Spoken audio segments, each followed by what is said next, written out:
Baga no Madiora, which you finish young mat, Gentera, Udio Daja, King, a wood, get found that there. Kanga Baga no Madiora, you finish young mat, Gentera, Udio Daja, King, a wood, get found that there. Kanga Baga no Madiora, which you finish young mat, Gentera, Udio Daja, King, a wood.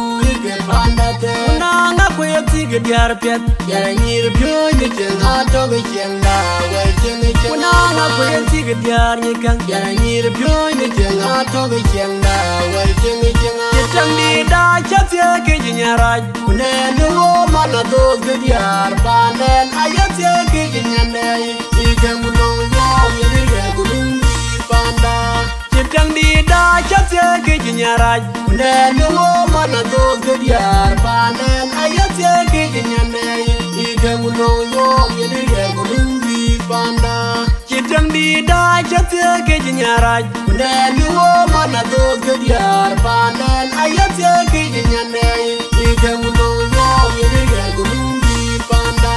mo ke jam bin yor le ngaya bu bwa bo kulima go go na kwe jenga ma bu ge yor pya da pena ngo bolu bu kwar jeng pya da ye ni pin yor ko no bu ku dong dur ke yor pya da de ngang mo ge jam bin yor le ngaya bu bwa bo kulima go go na kwe jenga ma bu ge yor pya da pena ngo bolu bu kwar jeng pya da ye ni pin yor ko no bu ku dong dur ke yor pya da de ngang yo dawe baga pyonjore kwe diora denga jinir pene jenda panda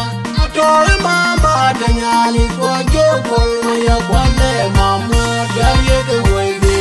kwe jiwuno benda na kwe na twe kunya nara no mane ko le joli tie nu ni padu kwe ra banyo jori ya to mane ko le ni kinyi kai matwangi anyime dira lo chengi ne Agen jabu majungo kui manun manaye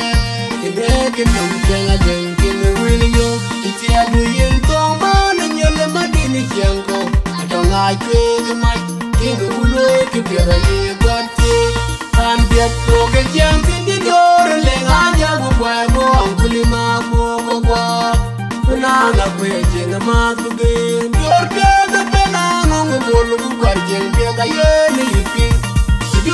Kono kurgu dong dur kene dur kene deng angyut Moke jang pinje dur leng aja ku kway ko ang kulima ko kwa Kunana kwe jenga matu gen dur kene penang ang bolu ku karjeng kene yene yipin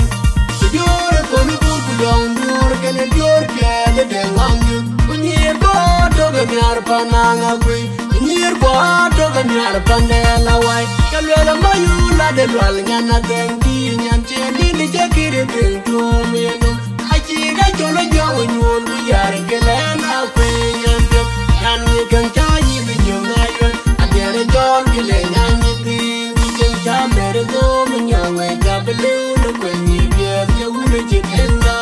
Moke jam binti jore le haja bubwa go angkuli mako kwa Kunana kwe jenga matu gen Yor pyaga penang ongo bolu ku karjeng pyaga yene yipin Yor kono kurgu dong dur kene yor pyaga deng angyut Moke jang pinje yor leng aja bubwa go angkuli mako kwa Kunana kwe jenga matu gen